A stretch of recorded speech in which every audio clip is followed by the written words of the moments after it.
السلام علیکم ورحمۃ اللہ وبرکاتہ۔ الحمدللہ رب العالمین والعاقبۃ للمتقین والصلاۃ والسلام علی اشرف الانبیاء والمرسلین نبینا و رسولنا و حبیبنا و امامنا محمد وعلی آلہ واصحابہ اجمعین، اما بعد۔ قال اللہ تعالی فی القرآن الکریم ان عدۃ الشہور عند اللہ 12 شہرا فی کتاب اللہ یوم خلق السماوات والارض منها 4 حرم ذلك الدین القیم فلا تظلموا فیہن انفسکم۔ انتہائی قابل احترام بھائیوں، دوستوں، بزرگوں، انتہائی معزہ موقرہ ماؤں اور بہنوں، گزشتہ چند دنوں سے ہمارے بہت سارے بھائی بہنیں ان کی طرف سے یہ سوال کیا جا رہا ہے کہ آیا محرم الحرام کے مہینے میں نکاح کرنا، شادی کرنا یہ جائز ہے؟ اسی طرح ولیمہ کی تقریب مقرر کرنا کیا یہ جائز ہے؟ اور اسی طرح اس مہینے میں میاں اور بیوی کا آپس میں ملنا کیا یہ جائز ہے یا یہ حرام ہے یا مکروہ ہے؟ اس کے بارے میں بتایا جائے۔ دیکھیے، اس سلسلے میں سب سے پہلی گزارش یہ ہے کہ اللہ تعالیٰ نے قرآن مجید میں فرمایا ہے کہ ان عدۃ الشہور عند اللہ 12 شہرا فی کتاب اللہ یوم خلق السماوات والارض۔ اللہ تعالیٰ نے جس دن زمین و آسمان کو بنایا ہے تو مہینوں کی تعداد 12 رکھی ہے، منہا 4 حرم، اس میں 4 مہینے حرمت والے ہیں۔ یہ 4 مہینے کون سے ہیں ان کا بیان قرآن مجید میں موجود نہیں ہے، یہ حدیث شریف میں موجود ہے۔ اس لیے ہم عرض کرتے ہیں کہ قرآن مجید کی تفسیر کے لیے حدیث ضروری ہے۔ تو نبی اکرم صلی اللہ علیہ وسلم فرماتے ہیں کہ یہ 4 مہینے جو ہیں ان میں 3 مہینے تو لگاتار ہیں، ذوالقعدہ، ذوالحجہ اور محرم، اور 1 مہینہ الگ سے ہے رجب۔ یہ 4 مہینے حرمت والے ہیں۔ ان میں کفار مکہ بھی ان کا احترام کرتے ہوئے لڑائی بند کر دیتے تھے۔ مسلمانوں کو بھی یہ حکم ہے کہ اگر وہ کہیں پیش قدمی کر رہے ہوں ان مہینوں میں آ کے پیش قدمی روک دیں۔ ہاں، اگر دشمن حملہ کرے تو اپنا دفاع ضرور کریں اور ان مہینوں کا ادب و احترام کریں۔ اور جب ہم اس بات پہ غور کرتے ہیں تو ان کا تعلق حج اور عمرے سے بنتا ہے، تاکہ حج جو ہے وہ لوگ آرام سے کر سکیں یہ 3 مہینے، اور سال کے سینٹر میں رجب یعنی اس میں عمرہ وغیرہ بھی کیا جا سکے امن کے ساتھ اور کسی قسم کی کوئی پریشانی نہ ہو۔ تو ان کی عظمت اللہ تعالیٰ نے بیان فرمائی، یہ 4 مہینے عظمت والے ہیں۔ تو اسی سے ہی اس بات کا جواب مل جاتا ہے کہ یہ 4 مہینے حرمت والے ہیں، عظمت والے ہیں، تقدس والے ہیں۔ تو ان میں ایسی بات سوچنا کہ اس میں شادی نہیں ہو سکتی، اس میں ولیمہ نہیں ہو سکتا، اس میں بیوی کے ساتھ تعلق نہیں ہو سکتا، میاں بیوی کا آپس میں تعلق نہیں ہو سکتا، یہ ساری باتیں اسی آیت کریمہ سے اور نبی صلی اللہ علیہ وسلم کی اس حدیث سے غلط ثابت ہو جاتی ہیں۔ تو فرمایا کہ یہ 4 مہینے حرمت والے ہیں، عظمت والے ہیں، تقدس والے ہیں، ان میں ایک یہ محرم بھی ہے۔ دوسری گزارش اس سلسلے میں یہ ہے کہ اگر ہم قرآن حدیث کے دلائل پہ غور کرتے ہیں، اسلام کا مطالعہ کرتے ہیں، تو ہمیں کہیں ایسی کوئی ممانعت نظر نہیں آتی کہ ان دنوں میں یا اس مہینے میں یہ نکاح کرنا یا ولیمہ وغیرہ کرنا یا مرد اور عورت میاں بیوی کا تعلق قائم کرنا یہ غلط ہے۔ کہیں بھی ایسی کوئی بات نہیں ملتی ہے، کیونکہ اگر ایسا ہوتا تو یہ ضرور نقل کیا جاتا۔ اور اگلی گزارش یہ ہے کہ تقریباً اس بات پہ علماء کا اجماع ہے، اجماع سکوتی سے کہہ لیں کہ اس مہینے کے اندر شادی جائز ہے، نکاح جائز ہے، ولیمہ جائز ہے، اور اس میں کسی قسم کی کوئی رکاوٹ نہیں ہے، کیونکہ نبی اکرم صلی اللہ علیہ وسلم کا خود بھی بعض صحابہ اکرام کا نکاح اسی مہینے میں ہوا ہے۔ تو کسی نے کوئی اس کے بارے میں ممانعت ذکر نہیں کی ہے۔ تیسری بات یہ ہے، جیسا کہ آیت کریمہ میں ذکر ہے اس سلسلے میں، کہ یہ اللہ تعالیٰ کا وہ مہینہ ہے جسے اللہ نے عظمت بخشی ہے۔ نبی اکرم صلی اللہ علیہ وسلم کی مشہور حدیث ہے کہ افضل الصیامی بعد رمضان، رمضان المبارک کے بعد جو افضل ترین روزے ہیں وہ فرمایا محرم کے روزے ہیں، شہر اللہ المحرم، محرم کے روزے ہیں۔ اور اس کا 10 محرم کا جو روزہ ہے وہ اتنی اہمیت کا عمل ہے کہ نبی صلی اللہ علیہ وسلم فرماتے ہیں کہ عاشورہ کا جو روزہ ہے احتسب اللہ ان یکفر السنہ، اس کے رکھنے سے اللہ تعالیٰ 1 سال کے گناہوں کو معاف کر دیتے۔ تو لہٰذا کوئی ایسی رکاوٹ اس مہینے کے اندر نکاح میں نہیں ہے۔ اب اس بات کو دیکھتے ہیں کہ بعض لوگ یہ بات کیوں کرتے ہیں کہ اس مہینے میں نکاح کرنا حرام ہے، یا اس مہینے میں نکاح کرنا مکروہ ہے، یا اس مہینے میں نکاح کرنا جائز نہیں ہے، یا اس مہینے میں نکاح کرنا خلاف اولا ہے۔ اس کی وجہ کیا ہے؟ وجہ یہ ہے کہ اس مہینے میں سیدنا حسین رضی اللہ تعالی عنہ اور ان کے ساتھ اہل بیت کے دیگر افراد، ان کو بڑی مظلومیت کے ساتھ شہید کر دیا گیا تھا۔ اس لیے وہ کہتے ہیں بعض ہمارے بھائی کہ اس مہینے میں نکاح کرنا یہ جائز نہیں ہے، کیونکہ ان کی شہادت کی وجہ سے یہ مہینہ جو ہے نعوذ باللہ ثم نعوذ باللہ یہ یعنی منحوس ہو گیا ہے۔ اللہ اکبر۔ تو یہ بات بالکل غلط ہے۔ نبی اکرم صلی اللہ علیہ وسلم کا واضح فرمان ہے، لا عدوہ ولا طیرہ ولا حامہ ولا سفر۔ یہ حدیث مبارکہ جو ہے اس کے آخری لفظ پہ غور کریں، آپ نے سفر مہینے کا نام لیا، بعض لوگ اسے بھی منحوس سمجھتے ہیں اور محرم الحرام کو بھی منحوس سمجھتے ہیں۔ آپ نے اس کا نام لے کر یہ بات بیان فرمائی کہ یہ مہینہ منحوس نہیں ہے، نام آپ نے سفر کا لیا ہے، لیکن مراد تمام کے تمام مہینے ہیں، تمام کے تمام دن ہیں، نہ کوئی دن منحوس ہے اور نہ کوئی مہینہ منحوس ہے۔ یہ بات بالکل غلط ہے، اس کی کوئی دلیل نہیں ہے، بلکہ یہ مہینہ عظمت والا ہے۔ افسوس کی بات کیا ہے کہ جس مہینے کو اللہ تعالیٰ نے قرآن مجید میں سورہ توبہ میں عظمت والا کہا ہے، اس کو ہمارے مسلمان بھائی نوست والا کہہ رہے ہیں۔ اللہ اکبر، اس سے بڑھ کر افسوس کی بات کیا ہو سکتی؟ پھر سوال یہ پیدا ہوتا ہے کہ یہ سوچ کہاں سے آئی ہے؟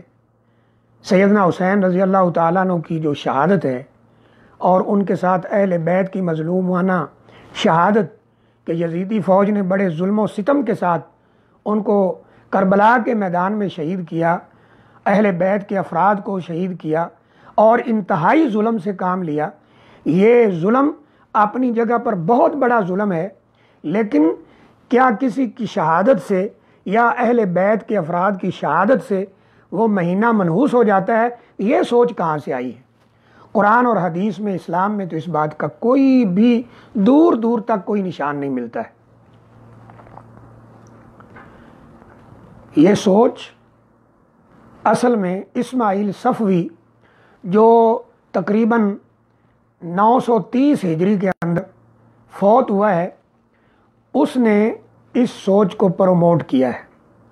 یہ بات اگر دیکھنی ہو تو دکتور علی وردی کی کتاب جو تاریخ عراق کے اوپر لکھی گئی ہے، اس میں یہ بات دیکھی جا سکتی ہے کہ 930 ہجری میں یہ آدمی جو فوت ہوا ہے اسماعیل صفوی، اس نے اس سوچ کو پروموٹ کیا تھا کہ محرم کے مہینے میں کیونکہ سیدنا حسین رضی اللہ تعالیٰ عنہ کی شہادت ہوئی ہے، لہٰذا یہ مہینہ منحوس ہے، یہ مہینہ غم والا ہے، یہ مہینہ پریشانیوں والا ہے، لہٰذا اس مہینے کے اندر خوشی نہیں منانی چاہیے، نہ کوئی شادی کرنی چاہیے، نہ کوئی اور اس طرح کا فنکشن کرنا چاہیے۔ جب ہم یہ بات کرتے ہیں کہ اسلام کے اندر تو ایسی کوئی پابندی نہیں ہے، ایسی کوئی تعلیم نہیں ہے، تو ہمارے بعض بھائی بڑی عجیب بات کرتے ہیں۔ وہ کہتے ہیں کہ دیکھیں جی، قرآن اور حدیث جب اترا ہے، اسلام جب مکمل ہوا ہے، اس وقت تک تو سیدنا حسین رضی اللہ تعالیٰ عنہ کی شہادت پیش ہی نہیں آئی تھی، لہٰذا پھر کیسے اس مہینے کو غمگین کہا جاتا، نعوذ باللہ، کیسے اس مہینے کو منحوس کہا جاتا؟ تو اس کے دو جواب ہیں۔ پہلا جواب تو یہی ہے کہ جب قرآن مجید کہہ رہا ہے، حدیث شریف کہہ رہی ہے کہ یہ مہینہ عظمت والا ہے، تو یہ پھر عظمت والا ہے، تقدس والا ہے، عزت والا ہے، احترام والا ہے، اللہ کے ہاں بڑی قدر و منزلت والا ہے۔ اور صرف لوگوں کے کہنے سے یہ مہینہ غم یا پریشانی یا نوست والا نہیں ہو سکتا۔ دوسرا جواب یہ ہے کہ نبی اکرم صلی اللہ علیہ وسلم نے آگے جو پیش آنے والے واقعات تھے ان کی ہمیں خبریں دی ہیں، بذریعہ وحی آپ کو بتایا گیا، بلکہ جو حدیث آپ نے سیدنا حسین رضی اللہ تعالیٰ عنہ کی شہادت کے بارے میں ذکر فرمائی ہے، اس میں بعض کتب میں یہ لفظ بھی ملتے ہیں کہ ابھی ابھی جبرائیل علیہ الصلوۃ والسلام وہ میرے پاس آئے ہیں اور انہوں نے مجھے یہ خبر دی ہے کہ میرے اس بیٹے کو شہید کر دیا جائے گا۔ اب جب آپ نے یہ خبر دے دی تو اس کا مطلب ہے کہ نبی صلی اللہ علیہ وسلم کے دور میں، نبی اکرم صلی اللہ علیہ وسلم کے عہد میں، آپ کی زندگی میں، آپ کی حیات مبارکہ میں یہ بات کنفرم ہو چکی تھی کہ سیدنا حسین رضی اللہ تعالیٰ عنہ کو مظلومانہ طریقے سے شہید کیا جائے گا، لیکن آپ نے اس شہادت کی وجہ سے اس مہینے کو منحوس قرار نہیں دیا ہے۔ جب آپ نے شہادت کی خبر دے دی ہے، مظلومانہ شہادت کی خبر دے دی ہے، تو اگر اس شہادت سے یہ مہینہ منحوس ہوتا تو آپ اس کی خبر بھی دے دیتے کہ جب یہ شہادت ہوگی تو اس مہینے کو تم منحوس سمجھنا۔ ایسی کوئی بات نبی اکرم صلی اللہ علیہ وسلم سے ثابت نہیں ہے۔ اس سلسلے میں ایک اہم بات اور بھی ہے کہ اگر ہم سیرت طیبہ کا مطالعہ کرتے ہیں، صحابہ اکرام کے حالات پڑھتے ہیں، سلف صالحین کے حالات پڑھتے ہیں، تو خود نبی اکرم صلی اللہ علیہ وسلم سے، صحابہ اکرام سے، تابعین سے محرم میں نکاح ثابت ہیں۔ اسماء الرجال کی کتابیں پڑھیں، اس طرح صحابہ کے حالات پہ جو کتابیں ہیں وہ پڑھیں۔ نبی اکرم صلی اللہ علیہ وسلم کا خود اپنا نکاح حضرت صفیہ رضی اللہ تعالی عنہا سے محرم کے مہینے میں ہوا ہے۔ اسی طرح سیدنا علی رضی اللہ تعالیٰ عنہ کا نکاح سیدہ فاطمہ رضی اللہ تعالیٰ عنہا جو خاتون جنت ہیں، جنت کی عورتوں کی سردار ہیں، نبی اکرم صلی اللہ علیہ وسلم کی پیاری بیٹی ہیں، ان کا نکاح سیدنا علی رضی اللہ تعالیٰ عنہ سے محرم کے اندر ہوا ہے۔ اور یہ بات صرف تاریخ کی سنی یا اہل سنت کی کتابوں میں نہیں لکھی ہے، بلکہ یہ بات شیعہ کی کتب کے اندر بھی موجود ہے۔ شیعہ کی کتب میں بھی موجود ہے کہ آپ یعنی رخصتی وغیرہ وہ محرم کے اوائل میں ہوئی مدینہ منورہ میں۔ یہ کتب بھی موجود ہیں، اہل تشیع کی سائٹس موجود ہیں، آپ یہ بات وہاں دیکھ سکتے ہیں کہ سیدہ فاطمہ رضی اللہ تعالی عنہا کا نکاح سیدنا علی رضی اللہ تعالی عنہ سے محرم کے اندر ہوا ہے۔ مثال کے طور پر آپ مرکز الاطراء طاہرہ اس نام کی سائٹ عربی میں موجود ہے، اس میں دیکھیں شیعہ علماء کے فتاوی جات موجود ہیں۔ جب یہاں سوال ہوا ہے کہ سیدنا علی رضی اللہ تعالیٰ عنہ کا سیدہ فاطمہ رضی اللہ تعالیٰ عنہ سے نکاح کب ہوا تھا، تو جواب یہی دیا گیا ہے کہ ان کا نکاح محرم میں ہوا ہے۔ اس طرح سیدنا عثمان رضی اللہ تعالیٰ عنہ، ان کا نکاح بھی آپ صلی اللہ علیہ وسلم کی صاحبزادی سیدہ رقیہ رضی اللہ تعالیٰ عنہا سے محرم کے اندر ہوا ہے۔ تو اس لیے اس میں کسی قسم کی کوئی رکاوٹ نہیں ہے۔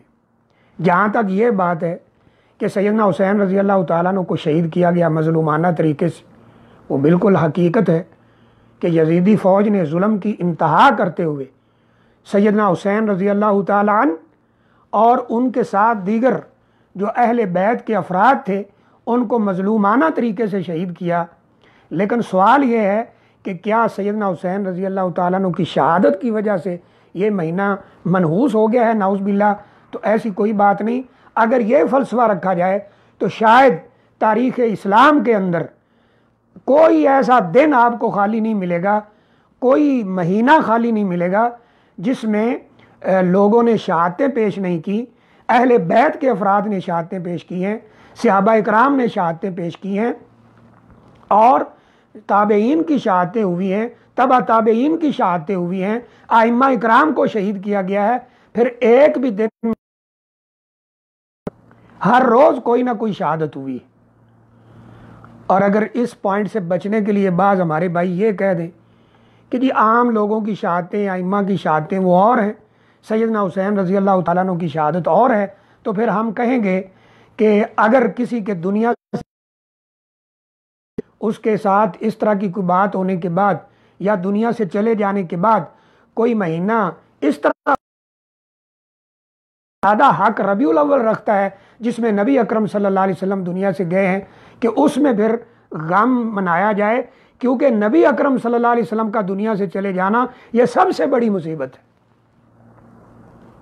اور اگر بات صرف اہل بیت کی ہی ہو تو پھر دیکھیے سیدہ فاطمہ رضی اللہ تعالیٰ عنہ کب دنیا سے گئی ہیں، اور اگر بات شہادت کی ہی ہو تو پھر دیکھیے سیدنا علی رضی اللہ تعالیٰ عنہ کو کب شہید کیا گیا ہے، سیدنا حسن رضی اللہ تعالیٰ عنہ کو کب شہید کیا گیا ہے۔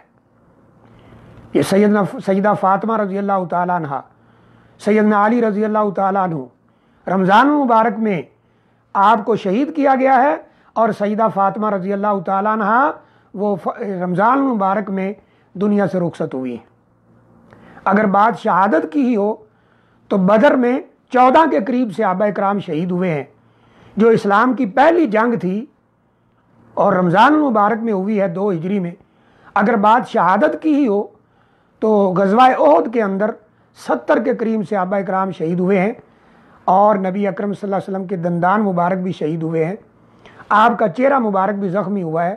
پھر اس دن کو اس طرح منانا چاہیے کہ یہاں 70 صحابہ کرام نبی اکرم صلی اللہ علیہ وسلم کی موجودگی میں شہید کر دیے گئے، اور آپ نے خود سیدنا حمزہ رضی اللہ تعالیٰ عنہ کو سید الشہداء کا لقب عطا کیا، ان کے جسم کے ٹکڑے کیے گئے، ان کو شہید کیا گیا، لیکن نبی اکرم صلی اللہ علیہ وسلم نے اس دن اور اس تاریخ کو ہر سال بطور غم نہیں منایا ہے۔ اور یاد رکھیں، کوئی شہید ہو، یہ تو شہادت اللہ تعالیٰ کے ہاں بہت بڑا رتبہ ہے۔ وَلَا تَقُولُوا لِمَن يُقْتَلُ فِي سَبِيلِ اللَّهِ أَمْوَاتٌ، جو لوگ شہید ہو گئے ہیں وہ اللہ کے ہاں زندہ ہیں، ان کو اللہ کے ہاں رزق۔ شہادت تو ایک بہت بڑا رتبہ ہے، جو اس پہ فائز ہو جائے اور اللہ کے ہاں وہ شہادت قبول ہو جائے تو اس آدمی کی قسمت کا کیا کہنا ہے۔ اور سیدنا حسین رضی اللہ تعالیٰ عنہ کی شہادت وہ شہادت ہے کہ دنیا کا ہر مسلمان یہ گواہی دیتا ہے کہ وہ شہادت بڑی شہادت ہے، جو اللہ تعالیٰ کے ہاں قبولیت کا درجہ پا کر سیدنا حسین رضی اللہ تعالیٰ عنہ کو جنتوں کا وارث بنا دیا گیا ہے، وہ جنتوں کے سردار ہیں۔ نبی اکرم صلی اللہ علیہ وسلم کی زندگی میں 70 قاریوں کو تبلیغ کا بہانہ بنا کر لے جایا گیا تھا اور ان کو شہید کر کے ایک کنویں میں پھینک دیا گیا تھا، اور نبی صلی اللہ علیہ وسلم کو اتنا صدمہ ہوا کہ آپ نے 1 مہینہ تک بد دعا کی ہے فجر کی نماز میں ان لوگوں کے لیے جنہوں نے 70 قاریوں کو دھوکے سے شہید کیا تھا۔ اگر بات دنیا سے جانے کی ہو، سیدہ خدیجہ رضی اللہ تعالیٰ عنہا جس سال دنیا سے رخصت ہوئی ہیں، آپ نے بہت غم کیا ہے اس یعنی موت کا، اپنی زوجہ محترمہ کا، ام المومنین سیدہ خدیجہ رضی اللہ تعالیٰ عنہا کے دنیا سے جانے کا، اور اس یعنی اس کیفیت کو آپ نے کئی دن تک رکھا ہے، اور پھر یعنی سیدہ خدیجہ رضی اللہ تعالیٰ عنہا کو آپ نے ہمیشہ یاد رکھا ہے، دنیا سے رخصت ہونے تک یاد رکھا ہے، حتیٰ کہ سیدہ عائشہ رضی اللہ تعالیٰ عنہا نے ایک دن یہ بات بھی کر دی تھی کہ وہ دنیا سے چلی گئیں، بڑی عمر کی عورت تھیں، آپ انہیں یاد رکھتے ہیں۔ فرمایا اے عائشہ رضی اللہ تعالیٰ عنہا، آپ کو کیا علم ہے کہ خدیجہ رضی اللہ تعالیٰ عنہا کیا تھی میرے لیے۔ تو اس لیے یہ کوئی فلسفہ نہیں ہے، شہادت ایک بہت بڑا رتبہ ہے جس کو اللہ نصیب کر دے۔ تو ساری بات کا خلاصہ یہ ہے کہ محرم الحرام میں نکاح بھی جائز ہے، محرم الحرام میں ولیمہ بھی جائز ہے، میاں بیوی کا تعلق بھی جائز ہے۔ چند سال پہلے ایک بھائی سے ملاقات ہوئی، سن کے تعجب بھی ہوتا ہے، ہمارے عقائد پر، ہماری معلومات پر اور ہماری بے دینی پر افسوس بھی ہوتا ہے۔ اس بھائی کے ساتھ ملاقات ہوئی، کہتے ہیں جی محرم کے مہینہ سے چند دن پہلے میری شادی ہوئی، تو آگے جب محرم شروع ہوا تو میں نے اپنی بیوی کو کہا کہ اپنے گھر چلی جاؤ۔ بیوی نے پوچھا کیوں؟ میں نے کہا محرم کے دن شروع ہو رہے ہیں، اور خاص طور پہ پہلے 10 دنوں میں تو میاں بیوی کا اکٹھے رہنا اور آپس میں تعلق وغیرہ رکھنا یہ بالکل ناجائز اور حرام ہے، نعوذ باللہ من ذالک۔ میں نے عرض کیا کہ یہ فتویٰ آپ نے کہاں پڑھا ہے، کس عالم سے سنا ہے؟ کہ یہ ہمارے ہاں تو سارے جو مولوی حضرات ہیں، مسجدوں کے خطیب ہیں، وہ یہی بات کرتے ہیں۔ تو اس لیے نبی اکرم صلی اللہ علیہ وسلم نے فرمایا تھا کہ یہ علم جو ہے سینوں سے نہیں کھینچا جائے گا، علماء اٹھ جائیں گے، پیچھے جاہل رہ جائیں گے، وہ لوگ ان کو اپنا مذہبی پیشوا بنائیں گے، وہ خود بھی گمراہ ہوں گے، دوسروں کو بھی گمراہ کریں گے۔ تو بہرحال اس مہینے میں نکاح جائز ہے، ولیمہ جائز ہے، اور میاں بیوی کا اکٹھے رہنا، تعلق رکھنا جائز ہے، اس میں کسی قسم کی کوئی رکاوٹ نہیں ہے۔ اللہ تعالیٰ سے دعا ہے اللہ ہمیں قرآن و حدیث کی اور دین اسلام کی صحیح سمجھ عطا فرمائے، اس پہ غور کرنے کی توفیق دے اور اس پر عمل کرنے کی ہمت اور توفیق عطا فرمائے۔ وآخر دعوانا الحمدللہ رب العالمین۔